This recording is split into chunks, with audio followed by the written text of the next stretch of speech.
ஓம் ஸ்ரீராம ராம ராமேதி ரமே ராமே மனோரமே சகசிரநாம தத்துல்யம் ஸ்ரீராம நாம வராணனே. உலகம் யாவையும் தாமுழா வாக்கலும் நிலைபெறுத்தலும் நீக்கலும் நீங்களா அழகிலா விளையாட்டுடையார் அவர் தலைவர் அன்னவர் சரண் நாங்களே. எத்திர எத்திர ரகுநாத கீர்த்தனம் தத்திர தத்திர கிருத்தமாஸ்தகாஞ்சலிம் வாஷ்பவாரி பரிபூர்ணலோச்சனம் மாருதிம் நமது ராட்சசாந்தகம். அஞ்சிலே ஒன்று பெற்றான் அஞ்சிலே ஒன்றை தாவி அஞ்சிலே ஒன்று ஆறாக ஆரியர்க்காக ஏகி அஞ்சிலே ஒன்று பெற்ற அணங்கை கண்டு அயலாரூரில் அஞ்சிலே ஒன்றை வைத்தான் அவன் எம்மை அழித்துக் காப்பான். இன்னைக்கு நம்ம கம்பராமாயணத்துல பாலகாண்டத்துல திருஅவதார படலத்துல 63வது பாட்டு பார்க்க போறோம். மன்னர் பிரான் அகன்றதன் பின் வயவேந்தன் அருமறை நூல் வடிவம் கொண்டது அன்ன முனிவரன் உரையுள்தனை அணுகி அடியீனை தாமரைகள் அம்பொன் மண்ணு மணி முடியணிந்து வரன்முறை செய்திட இவன் நீ வருதற்கு ஒத்தது என்னை என அடியேற்கு ஒரு வரம் அருளும் அடிகள் என யாவது என்றான். இதுதான் பாட்டு. இப்ப பதம் பிரிச்சு பொருள் பார்க்கலாம். மன்னர் பிரான் அகன்றதன் பின் அரசருக்கு அரசனான தசரதன் புறப்பட்டு நீங்கிய பிறகு வயவேந்தன் வெற்றி பொருந்திய வேந்தனான ரோமபதன் அருமறை நூல் வடிவு கொண்டது அன்ன அரிய மறைகளே வடிவெடுத்து வந்தது போன்றுள்ள முனிவரன் உரையுள்தனை அணுகி கலைக்கோட்டு முனியின் இருப்பிடத்தை அடைந்து அடியினை தாமரைகள் பொன் மண்ணும் முடி அணிந்து அம்முனிவனது தாமரை போன்ற இரு பாதங்களையும் அழகிய தனது பொன்முடிக்கு அணியாகுமாறு வணங்கி வரன்முறை செய்திட வேண்டிய உபச்சாரங்களை செய்து நிற்க நீ இவன் வருதற்கு ஒத்தது என்னை என முனிவர் அரசரை பார்த்து நீ இங்கு வந்த காரியம் என்ன என்று கேட்க அடிகள் அடியர்க்கு ஓர் வரம் அருளும் என யாவது என்றான். அதற்கு ரோமபத மன்னன் அடிகளே அடியனுக்கு ஒரு வரம் தர வேண்டும் என்று சொல்ல அது என்ன வரம் என்று சொல்லலானான். இப்ப நம்ம இந்த பாட்டுல இருக்கக்கூடிய நயங்களை பார்க்கலாம். மன்னர் பிரான் அப்படின்னா அரசர் தலைவனான தசரதன் அப்படின்னு அர்த்தம். ஏன்னா பிரான் அப்படிங்கிற சொல்லுக்கு தலைவன் பெருமையுடையவன் அப்படின்னு அர்த்தம். அதனாலதான் நம்ம சிவபிரான் அப்படின்னு சொல்றோம். இப்போ நான் கோவில் அப்படிங்கிறதுக்கு அரண்மனையையும் குறிக்கும் அப்படின்னு சொல்லும் போது நான் சொன்னேன்ல, அதாவது கோன் தாண்டவ கோன் அப்படின்னு வர்ற இடத்துல கோன்னா சிவனை குறிக்கும். ஆனா கோங்கிறது அரசனையும் குறிக்கும். அந்த மாதிரி ஒரு சொல் தான் இந்த பிரான் அப்படிங்கிறதும். அதே மாதிரி ரோமபத மன்னனை சொல்லும் போது இங்க வயவேந்தன் வெற்றி புரிந்து வயம் நான் ஏற்கனவே சொல்லியிருக்கேன்ல, வயம்னா வசம் அப்படிங்கிறது வெற்றியை குறிக்கும், வலிமையை குறிக்கும். அதனால இந்த இடத்துல ரோமபத மன்னனா வயவேந்தன் அப்படின்னு சொல்றாரு. நம்ம ஏற்கனவே 238வது பாட்டு பார்க்கும்போது இதே மாதிரி எதிர்கொள்வான் வருகின்ற வயவேந்தன் தனை கண்ணுற்று அப்படின்னு ஆரம்பிக்கிற பாட்டுல ரோமபத மன்னன் தசரதனை அவரை எதிர்கொண்டு 2 யோஜனை தூரம் வந்தான் அப்படின்னு பார்த்தோம்ல, அந்த இடத்துலயும் வயவேந்தன் அப்படின்னு தான் சொல்லியிருப்பாரு. இந்த இடத்துல கலைக்கோட்டு முனிவனை வர்ணிக்கிற இடத்துல என்னன்னு சொல்றாரு, அதாவது அரிய மறைகளும் நூல்களும் தவ வடிவம் தாங்கி வந்த மாதிரி அவர் அந்த தவ முனிவன் அப்படியான தவ முனிவன் அப்படின்னு பெருமை சேர்க்கும் விதமா சொல்றாருல. அதாவது அருமறை நூல் வடிவு கொண்டது அன்ன அப்பேற்பட்ட கலைக்கோட்டு முனிவன் அப்படின்னு. அந்த இடத்துல மறை நூல் அப்படிங்கிறது இருபேரொட்டு பண்பு தொகை. நான் ஏற்கனவே 240வது பாட்டுல ஆடக பொன் சுடர் இமைக்கும் அணிமாடத்திடை ஓர் மண்டபத்தை அண்ணி அப்படின்னு தொடங்குற பாடல்ல ஆடக பொன், ஆடகம்னாலும் பொண்ணு, பொண்ணுனாலும் பொண்ணு, அதனால இது இருபேரொட்டு பண்பு தொகை. இந்த இடத்துல ஆகிய அப்படிங்கிற ஒரு சொல் அதை சொல்லி ஆடகமாகிய பொன் அப்படின்னு நம்ம அர்த்தம் பண்ணணும்னு சொன்னோம்ல. அந்த மாதிரி இந்த இடத்துல மறைநூல் அப்படிங்கிறதும் இருபெயரொட்டு பண்பு தொகை தான். அதுல மறையாகிய நூல் அப்படின்னு, ஏன்னா இந்த இடத்துல நூல்னு சொல்றதும் வேதத்தை தானே சொல்றாங்க. அப்பேற்பட்ட வடிவம் கொண்டுள்ள தாங்கிய இது கலைக்கோட்டு முனிவன் அப்படின்னு வர்ணிக்கிறாரு. அதே மாதிரி அடியினை தாமரைகள் பொன் மண்ணும் முடி அணிந்து அப்படின்னா இவர் ரோமபத மன்னன் கலைக்கோட்டு முனிவனுடைய பாதகங்கள்ல அவர் விழுந்து நமஸ்காரம் பண்ணார் அப்படிங்கிறத தான் இப்படி வர்ணிக்கிறாரு. இந்த இடத்துல இணையடி நீழலே அப்படின்னு இது அப்பரோட தேவார பாடல் கூட நான் உதாரணமா சொல்லியிருக்கேன். அதாவது பேர் ஆஃப் லெக்ஸ் அப்படின்னு 2 கால்கள் அப்படின்னு சொல்றது இணையடி அப்படின்னு சொல்லுவாங்க. ரொம்ப பிரபலமான அப்பருடைய தேவார பாடல் இருக்குல்ல, மாசில் வீணையும் மாலை மதியமும் வீசு தென்றலும் மீங்கிள வேனிலும் மூசு வண்டரை பொய்கையும் போன்றதை ஈசன் எந்தை இணையடி நீழலே அப்படின்னு வர்ற இடத்துல இணையடி 2 பாதங்கள் அப்படின்னு அர்த்தம். அதனால இந்த இடத்துல அடி இணை தாமரைகள் அப்படின்னு சொன்னா அவருடைய காலில் விழுந்தார் அப்படின்னு. இது எந்த அளவுக்கு அவர் அழகா சொல்றாருன்னா, அடியிணை தாமரைகள் பொன் மணிமுடி அணிந்து, இந்த இடத்துல அணிந்து அப்படின்னா அழகு சேர்க்கும் விதமாக அவருடைய கிரீடம் அவர் காலில் படுறபடி இவர் விழுந்தார், நமஸ்காரம் பண்ணார் அப்படின்னு சொல்ல வர்றாரு. இந்த இதுல அடியிணை தாமரைகள் அப்படின்னா அடித்தாமரை அப்படிங்கிறது உருவகம். நான் உவமைக்கு உருவகத்துக்கு வித்தியாசம் சொல்லியிருக்கேன். தாமரை போன்ற அடிகள் பாதங்கள் அப்படின்னு அர்த்தம் கிடையாது. தாமரை வேற பாதம் வேறன்னு ஒன்றும் இல்லை, இதுவும் அதுவும் ஒன்று அப்படின்னு உருவகப்படுத்துறதுனால இது உருவகம்.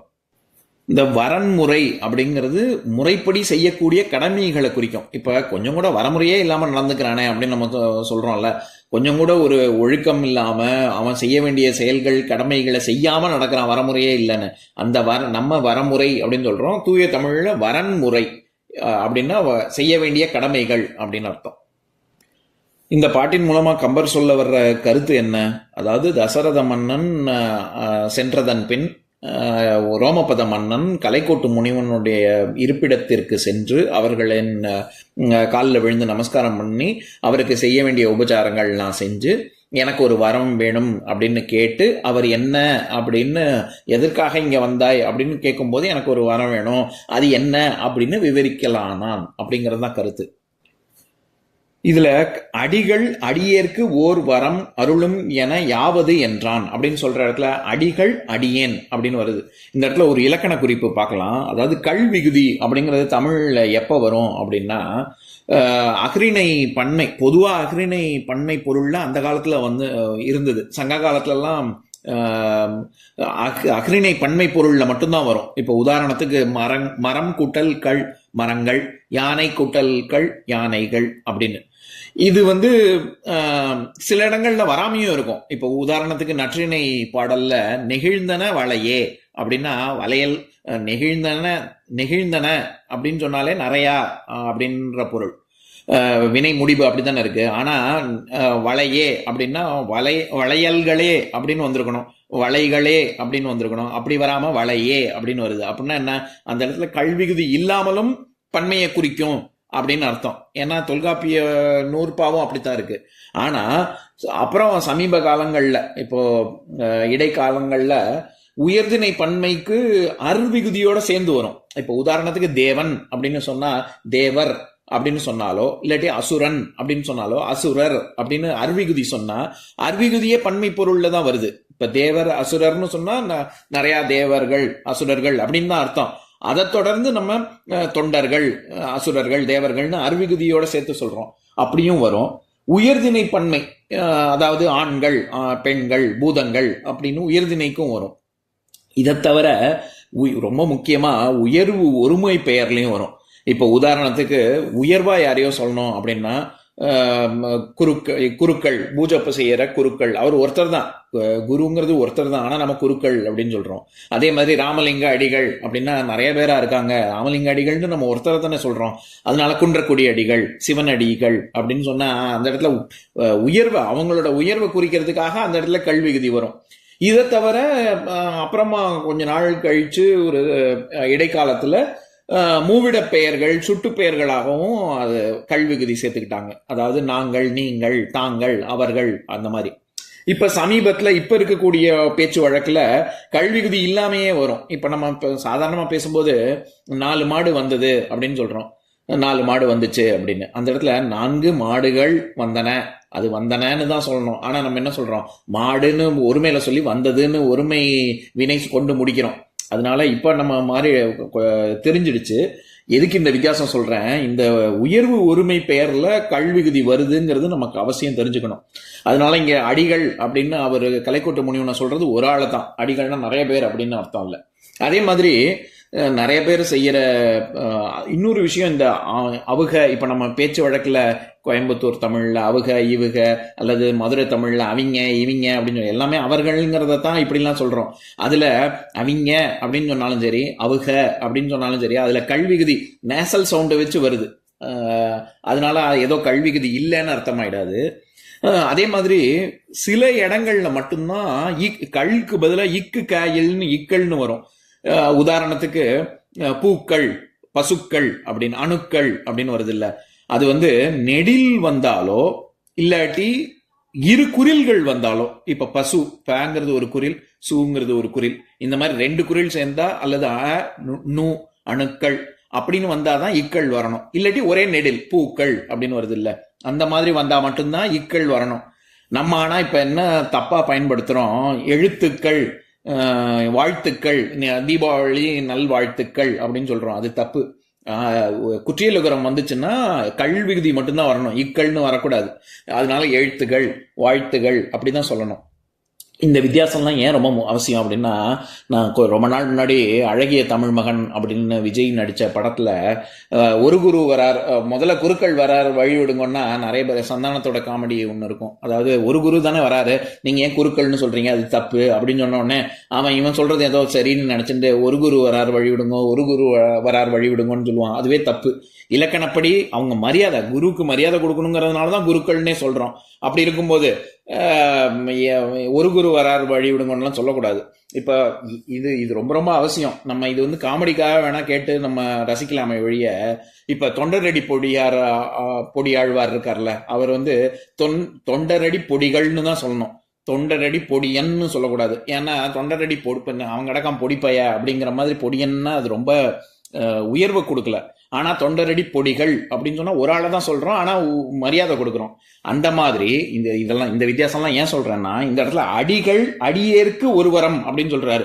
அடிகள்னு குறிக்கிறது உயர்வை குறிக்கிறதுக்காக, கலைக்கோட்டு முனிவனுடைய உயர்வை குறிக்கிறதுக்காக அடிகள்னு சொல்றாரு. ஆனா தன்னை அவர் அட்ரஸ் பண்ணும்போது இவரு ரோமபத மன்னன் என்ன சொல்றாரு, அடியேன் அப்படின்னு தான் சொல்றாரு. அதனால அவர் முனிவர் இவரோட ஒரு உயர்வானவர். அதனால அடிகள் அடியேற்கு ஒரு வரம் அப்படின்னு சொல்றாரு. இப்ப நான் பாட்டை இன்னொரு தடவை படிக்கிறேன் கேளுங்க. மன்னர் பிரான் அகன்றதன் பின் வயவேந்தன் அருமறை நூல் வடிவம் கொண்டது அன்ன முனிவரன் உரையுள்தனை அணுகி அடியேனை தாமரைகள் அம்பொன் மண்ணு மணி முடியணிந்து வரன்முறை செய்திட இவன் நீ வருதற்கு ஒத்தது என்னை என அடியேற்கு ஒரு வரம் அருளும் அடிகள் என யாவது என்றான். இன்னொரு நாள் இன்னொரு பாட்டு பார்க்கலாம். ஓம் शान्ताकारं भुजगशयनं पद्मनाभं सुरेशं विश्वाधारं गगनसदृशं मेघवर्णं शुभाङ्गं लक्ष्मीकान्तं कमलनयनं योगिहृद्यानगम्यं वन्दे विष्णुं भवभयहरं सर्वलोकैकनाथम्. உம்பரோடு இம்பர்காரும் உலகம் ஓர் ஏழும் ஏழும் எம்பெருமான் என்று ஏத்தி இறைஞ்சி நின்று ஏவல் செய்ய தம்பியரோனும் தானும் தருமமும் தரணி காத்தான் அம்பரத்து அனந்தர் நீங்கி அயோத்தியில் வந்த வள்ளல். ஓம் பூர்ணமதः பூர்ணமிதம் பூர்ணாத் பூர்ணமுதஸ்யதே பூர்ணஸ்ய பூர்ணமாதாய பூர்ணமேவாவசிஷ்யதே. ஓம் சாந்தி சாந்தி சாந்திः. ஓம் சர்வேஷாம் ஸ்வஸ்திர்பவது சர்வேஷாம் சாந்திர்பவது சர்வேஷாம் பூர்ணம் பவது சர்வேஷாம் மங்களம் பவது. ஓம் சாந்தி சாந்தி சாந்திः. ஓம் சர்வே பவந்து சுகினः सर्वे सन्तु निरामयाः सर्वे भद्राणि पश्यन्तु मा कश्चित् दुःखभाग् भवेत्. ओम शांति शांति शांति.